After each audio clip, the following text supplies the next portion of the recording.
그 최지은 작가라고 있는데요. 이 최지은 작가는 그 3살 때 부모님이 이혼을 했습니다.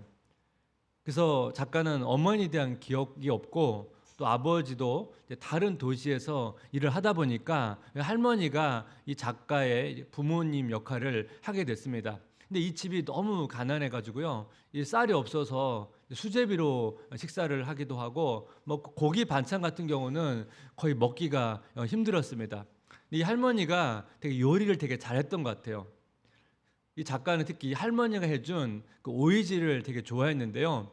물에 밥을 말아서 그 오이지만 가지고도 밥 한 공기를 다 먹을 정도였습니다. 그래서 할머니는 이제 손녀가 이 오이지를 너무 좋아하니까 늘 반찬에 이 오이지를 포함시켰는데요. 어느 여름날 새벽에 어떤 손녀가 이 오이지를 너무 좋아하니까 더 맛있게 잘 해주고 싶어서 이 소금물에 오이지를 절이면 식감이 더 아삭하다는 그 정보를 이제 알고 솥에 소금물을 끓여가지고 아마 그것을 옮기다가 넘어졌는지 그 솥을 이제 온몸에 부어버렸습니다. 그래서 이제 할머니가 이제 온몸에 이제 화상을 입었는데요. 그 손녀가 어린 그 나이에 그 할머니의 화상 입은 모습을 본 거예요. 그 뒤로 이 작가는 오이지를 먹지 못했습니다. 오이지를 생각하면 그 할머니의 화상 때문에 온몸에 생긴 그 물집과 또 화상을 입으니까 그 할머니의 살 냄새가 계속 떠올라 가지고 먹기가 힘들었는데요. 어쨌든 그 모든 그 일들이 그 할머니의 사랑 때문에 생긴 일 아닙니까? 그래서 이 작가가 이제 그 글에서 이런 고백을 합니다. 이토록 지독한 여름은 다 무엇일까요? 줄곧 그 여름을 나 혼자 묻어두고 꺼내보고 또 한 겹 덮어두는 동안 이 무서운 이야기는 저에게 그냥 사랑이었습니다. 어느 날 아침 물방울이 되어버린 할머니나 오이지라면 목구멍이 아리도록 가슴이 막혀오는 나나 그냥 우리는 다 사랑이었어요. 할머니와 나의 사랑이 이렇게 뜨겁고 애달프다고 그 지독한 사랑을 받은 아이가 나라는 사실 더없이 귀한 사랑을 받은 사람이 나라는 분명한 사실을 잊지 않고 기억했습니다. 이 작가가 귀한 게 이 사건을 기억하면서 이 작가 어떤 마음을 갖냐면요. 여러분 할머니가 솥에 소금을 끓여서 옮기다가 사고를 당했는데요. 무슨 고백을 하냐면 작가는 가장 좋은 솥에 가장 좋은 소금으로 제철에 나는 가장 좋은 재료로 사랑하는 사람을 위해서 식사를 대접하고 싶다는 거예요. 아마 작가 대학생 때 이제 할머니가 돌아가셨는데요. 그 할머니에게 이런 식사를 대접했으면 얼마나 좋았을까. 그 할머니를 그리워하는 거겠죠. 그런 고백들이 담겨 있는데 그 할머니의 사랑을 느끼면서 그 할머니의 사랑에는 아픈 기억이 있지만 그걸 승화시켜서 그 할머니의 사랑을 다른 사람에게 동일하게 베풀고 싶다는 그 고백이 담겨 있는 것입니다. 사실 우리의 과거를 돌아보면 우리도 마찬가지 아닙니까? 우리의 추억 속에는 그런 사랑과 함께 아픈 기억들이 공존할 때가 있습니다.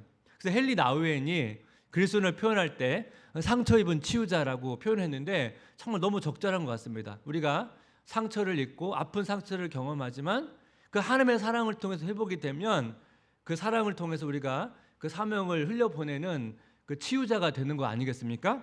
오늘 본문을 보면 그 다윗이 그 상처 입은 치유자로서의 모습을 잘 보여줍니다.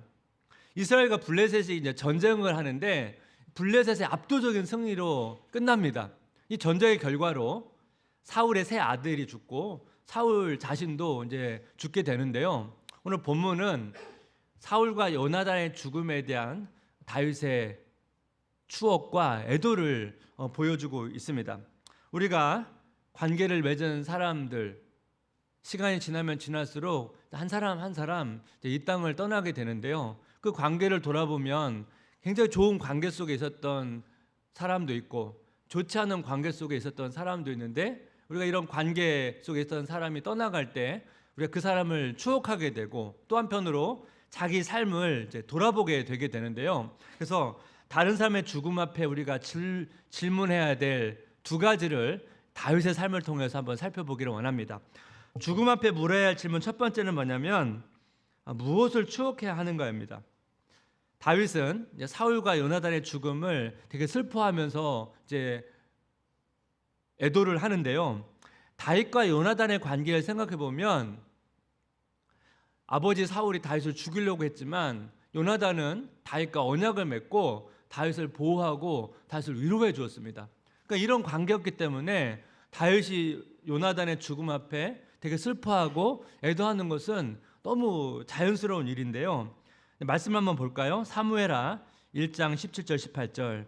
다윗이 이 슬픈 노래로 사울과 그의 아들 요나단을 조상하고 명령하여 그것을 유다 족속에게 가르치라 하였으니 곧 활 노래라. 야살의 책에 기록되었으되. 다윗이 이 슬픔을 노래로 표현했는데 그 노래 제목이 뭐냐니까 활 노래예요. 그럼 이 활 노래라는 제목을 왜 졌는가? 그건 다윗과 요나단과의 추억 때문에 그렇습니다. 다윗과 요나단이 과거에 이제 언약을 맺었는데요. 그 내용 한번 볼까요? 사무엘상 18장 3절 4절 한번 같이 읽어보겠습니다. 요나단은 다윗을 자기 생명같이 사랑하여 더불어 언약을 맺었으며 요나단이 자기가 입었던 겉옷을 벗어 다윗에게 주었고 자기의 군복과 칼과 활과 띠도 그리하였더라. 요나단은 굉장히 활을 잘 쓰는 용사였습니다. 그런데 그 활을 다윗에게 선물로 주었거든요. 그러니까 활은 다윗과 요나단의 관계 속에서 추억의 물건이죠. 여러분, 우리가 사랑하는 사람이 떠나게 되면 그 사람을 추억하게 될 때 그 사람과 있었던 어떤 일이나 어떤 사건이나 그 사람과 추억이 있었던 어떤 물건을 떠올리게 됩니다. 작년에 소천한 그 미국을 대표하는 그 폴 오스터라고 하는 소설가가 이제 마지막 작품으로 이제 밤 가트너라고 하는 소설을 썼는데요. 이 밤 가트너는 이 소설 속 주인공의 남자 주인공입니다. 한 70세 이상이 된 한 노인인데요. 아내를 먼저 보낸 거예요. 근데 아내를 보내고 그 아내를 잊지 못합니다. 그래서 집에 아내의 물건들이 있잖아요. 그래서 아내의 물건을 생각하면서 아내를 그리워하는 내용이 그 소설에 담겨 있는데 그 중에 한 일부분을 제가 읽어드리겠습니다. 애나의 타자기에, 애나는 아내의 이름입니다. 말도 안 되는 헛소리를 쳐댔을 뿐 아니라 그녀의 옷장 서랍에 있는 것들을 겟다가 다시게 단정하게 줄을 맞추어 늘어놓은 다음 그렇게 차곡차곡 쌓인 옷가지 더미를 다시 서랍에 넣는데 꼬박 이틀 저녁을 허비한다거나 매일 아침 커피를 마시려고 부엌 식탁에 앉을 때 그녀가 마실 커피를 따라 놓고 첫 모금을 마시기 전에 인사로 그녀를 향해 커피잔을 들어 올린다거나. 여러분, 이 내용을 보게 되면 이 밤 가트너는 이 현실과 비현실을 왔다 갔다 합니다. 마치 넋이 나간 것처럼 그 아내를 그리워하면서 여러분 애도하고 있는데요. 제가 며칠 전에 이제 한 성도님 그 어머님이 소천하셔서 이제 장례를 인도하러 갔는데 이제 화장이 시작돼서 이제 유가족들과 함께 대기실에서 이제 예배를 인도하는데 그 소천하신 그 권사님 남편 되시는 장로님께서 그 아내 영정 사진을 계속 붙들고 그 영정 사진을 계속 손으로 쓰다드시면서 눈물을 흘리시는 모습이 이게 설교를 준비하는데 계속 생각이 났습니다. 사랑하는 사람에 대한 애도의 모습인데요. 우리가 누군가 사랑한 사람이 떠나게 되면 그 사람을 그리워하고 또 그 사람을 애도하게 되는데 오늘 보면 다윗이 사랑하는 요나단이 떠났을 때 그 요나단을 그리워하면서 애도를 하고 있다는 것입니다. 오늘 본문을 보면 놀라운 점이 있는데 여러분, 다윗이 요나단을 애도하는 것은 너무 잘 이해가 되는데 사울을 향해서도 마치 사랑하는 사람이 죽은 것처럼 애도를 하고 있다는 것입니다. 여러분, 사울은 다윗을 계속 죽이려고 했던 사람 아닙니까? 어떻게 다윗은 자기의 원수와 같은 사울의 죽음 앞에 마치 사랑하는 사람이 죽은 것처럼 그렇게 슬퍼하고 애도할 수 있는가? 제가 오늘 본문을 묵상하면서 제가 생각했던 포인트인데요. 우리가 관계를 맺던 사람 중에서 어떻게 보면 나를 굉장히 힘들게 하고 나를 어렵게 했던 사람의 죽음 앞에 우리는 어떻게 반응할 것인가? 이것이 제가 오늘 본문을 묵상하면서 고민했던 주제입니다. 오늘 본문을 제가 보다 보니까 다윗이 사울을 슬퍼하며 애도할 수 있었던 그 이유를 찾았는데 그 본문의 내용을 한번 같이 보겠습니다. 사무엘하 1장 22절부터 24절.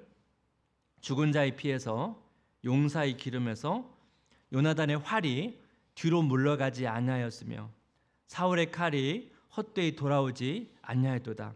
사울과 요나단이 생전에 사랑스럽고 아름다운 자이로니 죽을 때에도 서로 떠나지 아니하였도다. 그들은 독수리보다 빠르고 사자보다 강하였도다.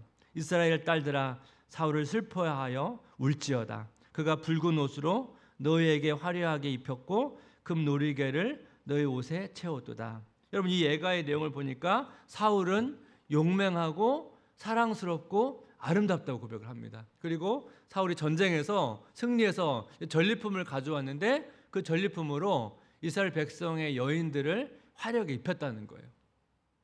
근데 여러분, 이 고백을 보면 사울을 아주 아름답게 묘사를 하고 있습니다. 여러분, 사울의 인생을 돌아볼 때 이 사울이 이렇게 아름다웠던 모습을 갖췄던 시기가 있었습니다. 주로 사울 왕의 초기에는 이랬습니다. 사울은 겸손했고 전쟁에서 용맹스러웠거든요. 근데 우리가 아는 것처럼 사울의 전반적인 삶은 그렇게 아름답지 않았습니다. 두려움이 많았고 시기와 질투가 심했고 백성보다는 자기 안위에 초점이 맞춰져 있다 보니까 이 백성들의 삶이 굉장히 피폐했거든요. 근데 다윗은 어떻게 보면 사울로 인한 가장 큰 피해를 입은 사람인데 사울을 생각할 때 좋은 면만을 이렇게 기록하고 고백하고 있다는 것이죠. 이것이 다윗이 사울의 죽음 앞에 애통할 수 있었던, 슬퍼할 수 있었던 이유라는 것입니다. 또 한 점은 뭐냐면 다윗은 이 사울의 죽음을 한 개인의 죽음이 아닌 이스라엘 민족을 대표하는 존재로서 사울을 봤다는 거예요. 여러분, 고대 시대에는 이 왕이 당연히 나라를 대표하지 않습니까? 근데 왕의 운명은 백성의 운명과 거의 일치합니다. 여러분, 한 사울의 죽음은 한 개인의 죽음이 아니고 그 뒤에 많은 죽음, 많은 피를 흘린 백성의 죽음을 보여주고 있는 거거든요. 그래서 다윗이 사울의 죽음과 함께 또 많은 죽음으로 희생된 이 백성들, 이 나라의 슬픔을 생각했다는 것입니다. 근데 여러분, 이런 다윗의 고백을 보게 되면 우리가 유추할 수 있는 게 있어요. 그 다윗의 속마음이요. 여러분, 사울 향한 이 다윗의 고백을 보면 여러분, 다윗이 어떤 마음을 가졌던 것입니까? 현실적으로는 이 사울과의 관계를 풀 수는 없지만 그 마음 깊은 곳에는 이 사울과의 관계를 회복하기를 원했다는 거예요. 당연하지 않습니까?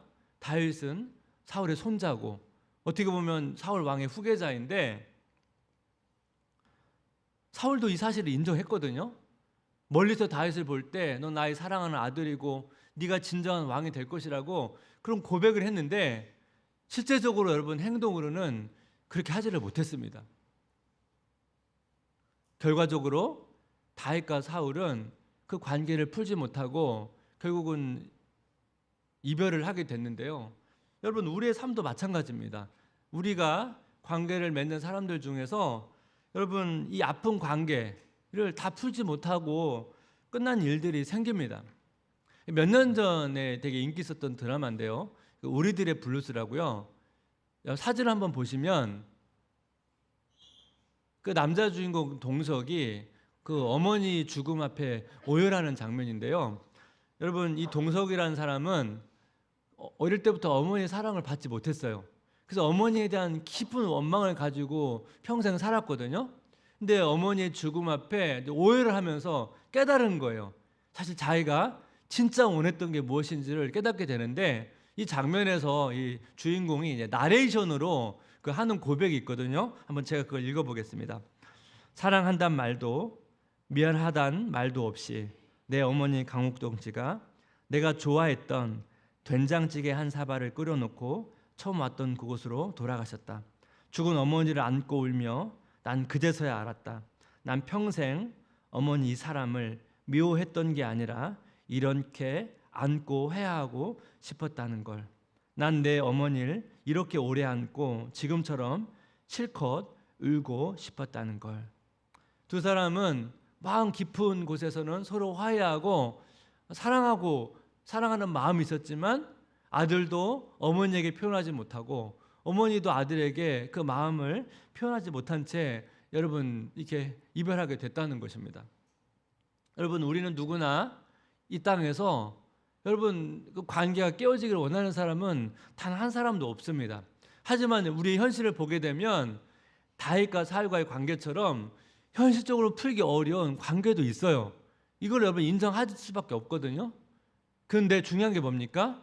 이 땅에서는 그 관계를 풀기는 너무 어렵지만 그 사람의 죽음 앞에 그 사람을 이별할 때는 다윗처럼 마음을 풀어야 된다는 것입니다. 그거는 여러분 갑자기 그 사람이 죽을 때 나오는 게 아니거든요. 관계 어려운 그 사람과 지금의 관계 속에서도 그 사람을 생각할 때 다윗처럼 그 사람의 연약함과 그것을 보기보다는 그 사람의 좋음을 자꾸 보려고 하는 훈련이 필요하다는 것입니다. 그래야만 나중에 그 사람과 이별을 했을 때, 그 사람을 떠나 보냈을 때 그 사람을 다윗처럼 슬퍼하고 애도할 수 있는 거죠. 여러분 만약 생각해 보십시오. 다윗이 이 마음을 풀지 못하고 평생 여러분 사울을 욕하고 사울 원망에 살았다면 여러분 다윗의 남은 인생 가운데 하나님과 그렇게 친밀한 관계를 여러분 유지할 수 있겠습니까? 불가능했을 것입니다. 아마 사울처럼 똑같이 그 마음이 피폐해져서 영적으로 무너질 수밖에 없었거든요. 다윗이 그 사울과의 관계를 마음으로 풀었기 때문에 우리가 아는 여러분 그 다윗의 모습이 나온 것이거든요. 그래서 우리가 지금부터라도 때로 나와 좀 관계가 불편한 사람에 대해서 그 사람의 부정적인 면만을 볼 게 아니고 그 사람의 좋은 모습을 보면서 그 사람과의 관계를 마음으로라도 여러분 정리하는 게 필요하다는 것입니다. 여러분 하나님께서 우리를 변함없이 지금도 사랑하시거든요. 우리가 하나님께 죄도 짓고 마음을 상하게 하고 때로 하나님의 뜻과 반대되는 행동을 계속 해가지만 마치 하나님은 우리의 좋은 면만 보는 것처럼 우리를 계속 대하시거든요. 어떻게 이렇게 대하실 수 있습니까?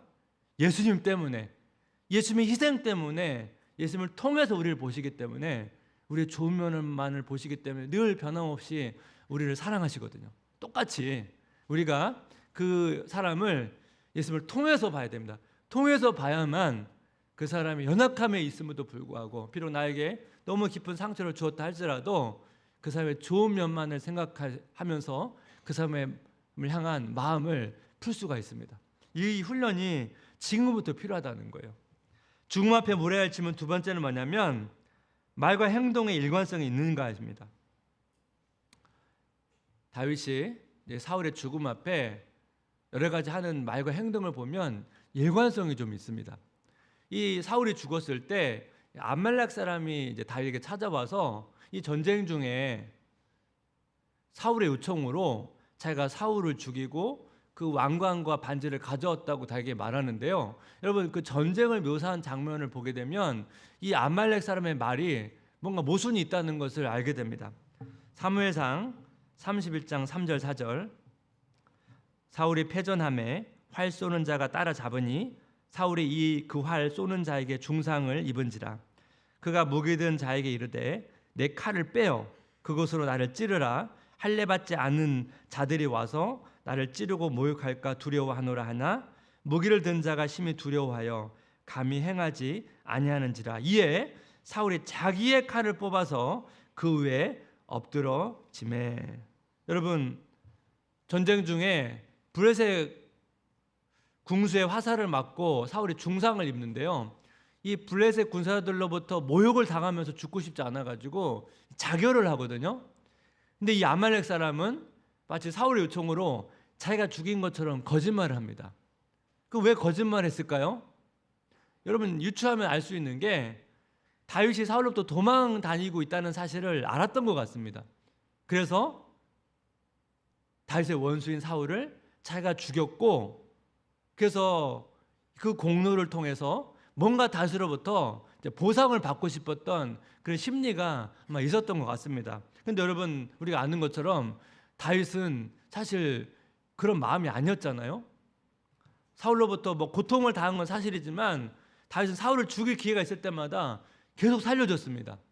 이 사실을 아말렉 사람은 모르는 거죠. 근데 여기서 여러분 한번 상상을 한번 해볼까요? 다윗이 이 아말렉 사람에게 막 포상을 내리고 그 사울의 왕관과 막 반지 받은 것을 막 너무 기뻐하고 행복했다면, 여러분 이 다윗의 행동은 무엇을 말하고 있는 것입니까? 다윗의 본심 안에는 사울 왕이 빨리 죽어서 자기가 왕이 되기를 바랬다는 것을 보여주는 거 아닙니까? 그렇다면 여러분, 다윗이나 사울 왕이나 사실 마음은 같은 거예요.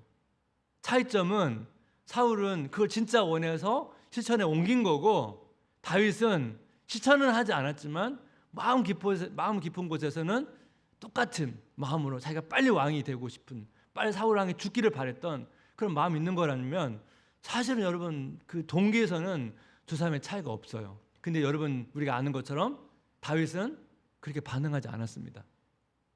사울 왕을 죽일 수 있는 기회가 있을 때 반응했던 것처럼 죽음 앞에서도 여러분 동일하게 반응하거든요. 그러니까 다윗의 말과 행동에는 일관성이 있습니다.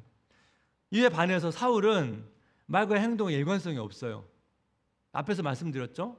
다윗을 향해 넌 사랑하는 아들이고 네가 왕이 될 거라고 말했으면 여러분 다윗을 보호해주고 잘 계승할 수 있도록 도와야 되는데 계속 다윗을 죽이려고 여러분 쫓아오잖아요. 지난주 살펴봤던 것처럼 신접한 여인을 쫓았는데 두려우니까 다시 그 신접한 여인을 찾습니다. 사울은 말과 행동에 일관성이 없습니다. 그럼 여러분 왜 사울은 말과 행동에 일관성이 없을까요? 지난주 말씀과 여러분 연결해 보면 사울은 그 말씀의 기준이 없어요. 그리고 사실은 말씀의 기준이 있는 것처럼 보였지만 확신이 없으니까 상황에 따라서 두려우니까 말씀의 기준을 없애버리고 다른 것을 의지하기 시작했다는 거예요. 그래서 사울은 상황에 따라서 계속 마음이 요동치면서 자기 결정을 번복하는 이런 모습을 보였다는 것입니다. 근데 여러분 이런 사울의 모습이 우리 안에도 있을 수 있다는 거예요. 제가 사울을 묵상하다가 떠올랐던 인물이 한 명 있는데요. 여러분 신인상주의 대표적인 화가 반고우 아시죠? 이 반고우가 이제 화가가 되기 전에 여러 가지 직업을 가졌습니다. 이게 목사님의 자녀인데요. 처음에는 그 미술품 파는 화랑에서 일을 했고요. 그다음에 기숙학교에 가서 교사로 일을 했고, 그다가 이제 말씀을 읽다가 너무 감동을 받아가지고 신학대학교 준비를 합니다. 결과적으로 이제 중단은 하거든요. 중단을 하고 그 가난한 그 탄광촌의 광부들을 섬기는 전도사 사역을 했습니다. 그러다가 이제 그림에 관심을 갖고 이제 화가의 길로 가는데요. 요 기회가 한 10년 정도 되거든요. 이 10년 동안 직업을 참 많이 바꾸는데요. 그러니까 여러분 이런 모습을 보면 반고우는 참 사람이 가볍고 이랬다 저랬다 이런 사람처럼 보이잖아요. 여러분 그렇지가 않아요.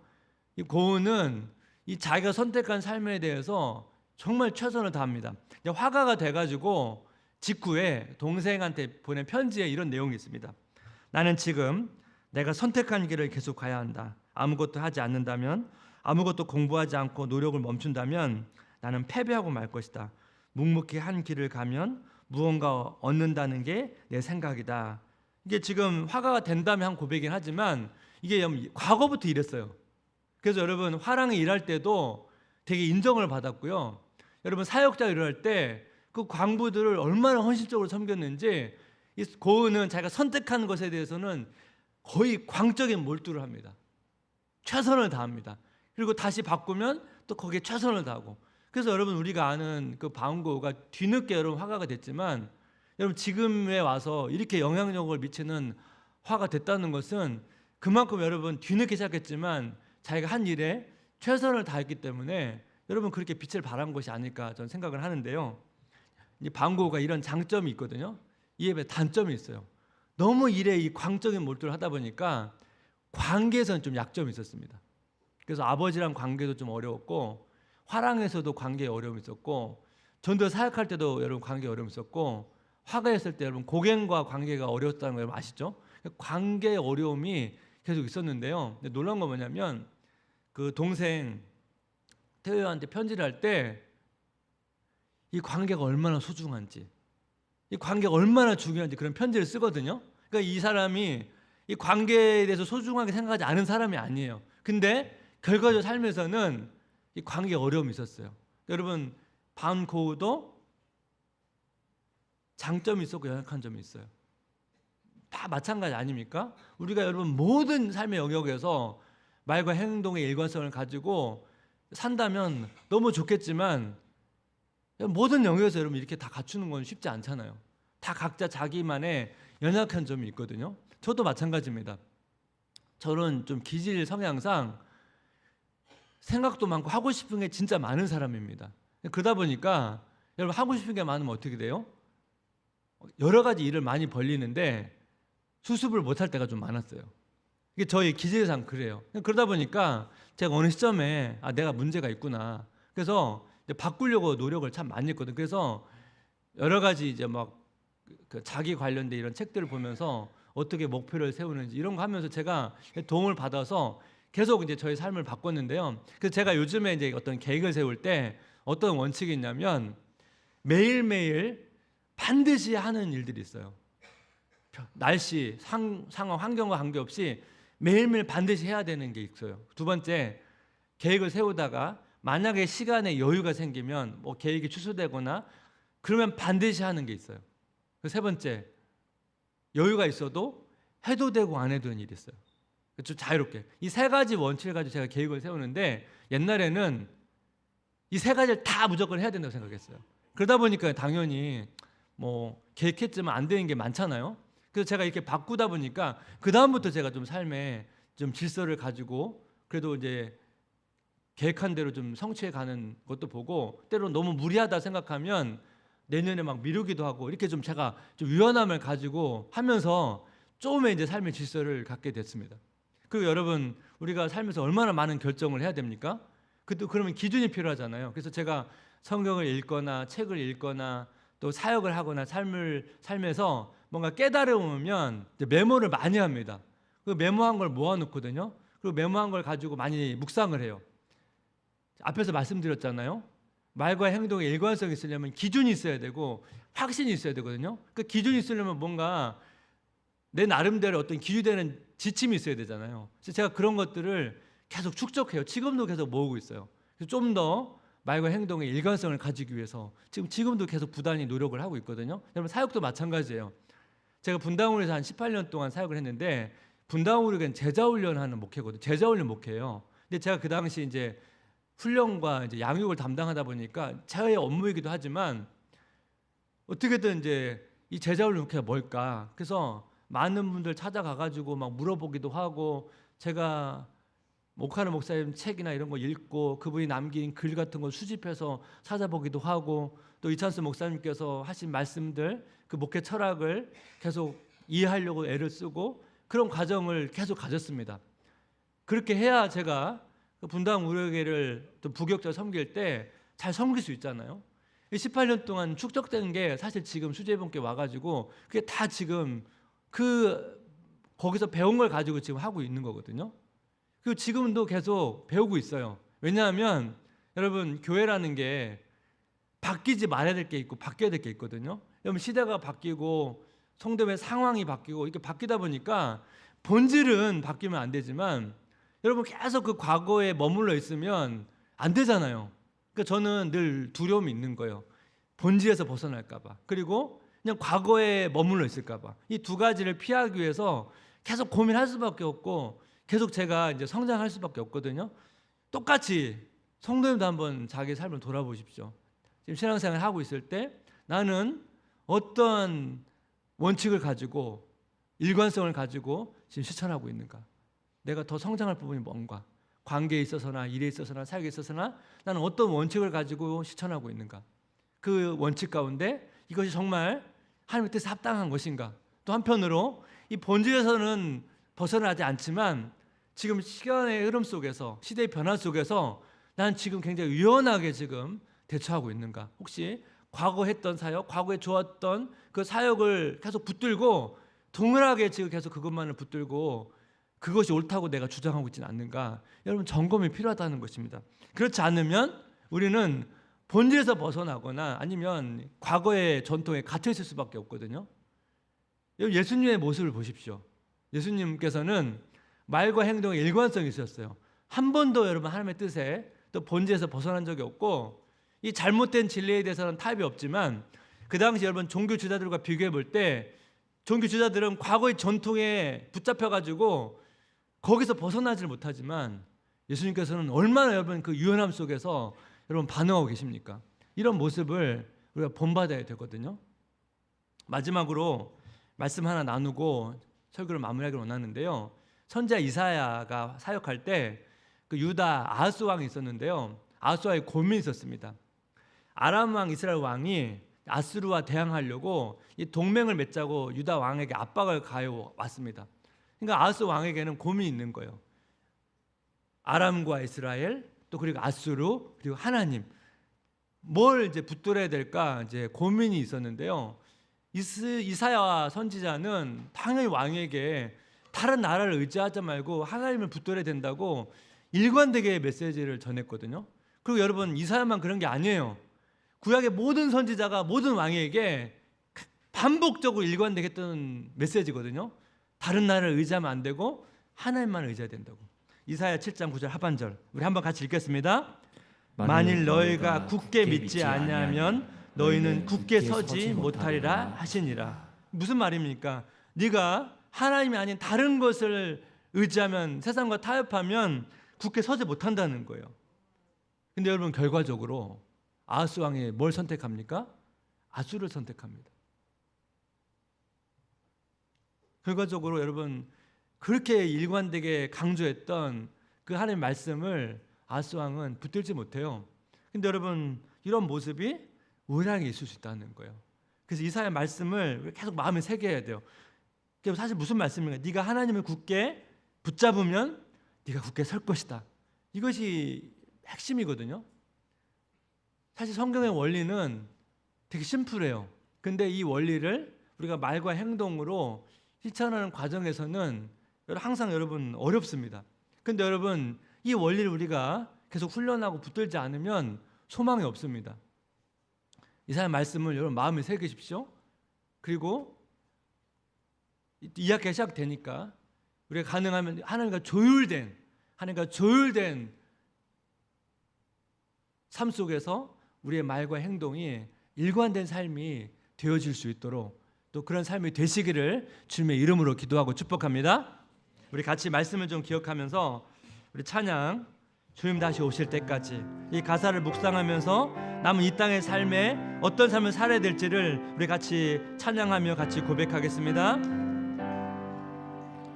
주님 다시 오실 때 나는 이 길을 가리라. 나는 이 길을 가리라. 좁은 문 좁은 길 좁은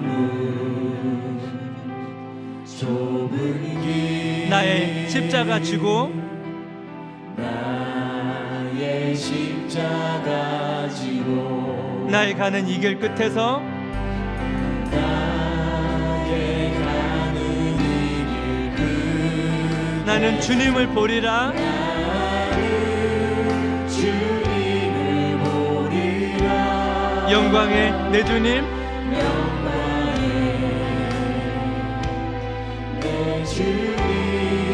나를 맞아 주시리.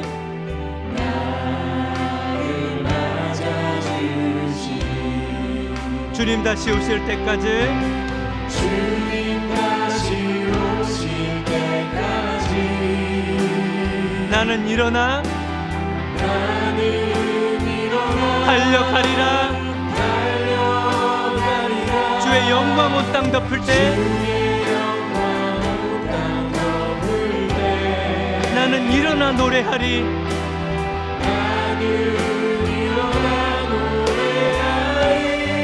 내 사모하는 주님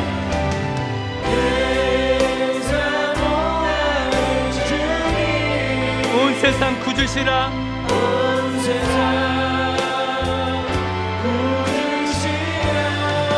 내 사모하는 주님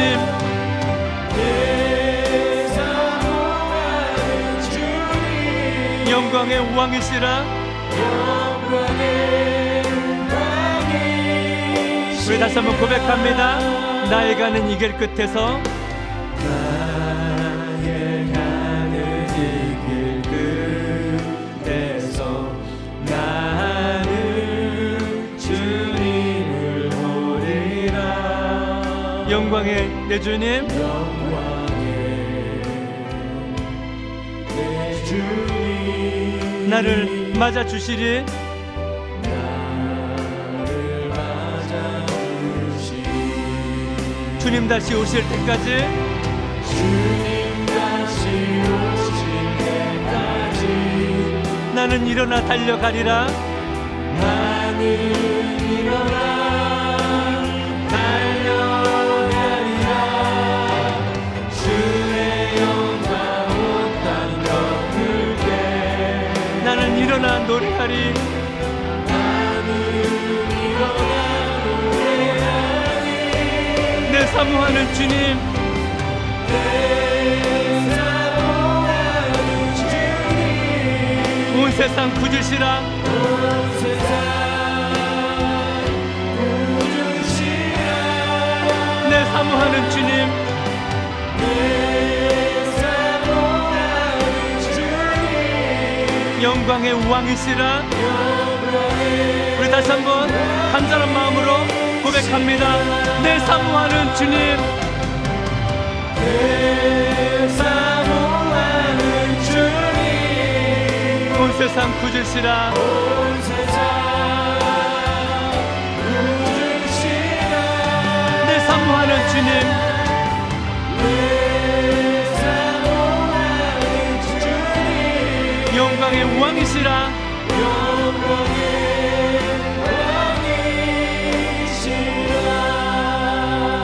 왕이시라. 우리가 말씀을 기억하면서 두 가지로 좀 기도하기를 원하는데요. 여러분 관계 속에서 여러분 너무나 여러분에게 사랑을 주었던 그분이 여러분 떠났다면 여러분 그 사랑을 기억하고 그 사랑을 여러분 누군가에게 흘려보낼 수 있는 그 사명자로 살아가면 좋겠습니다.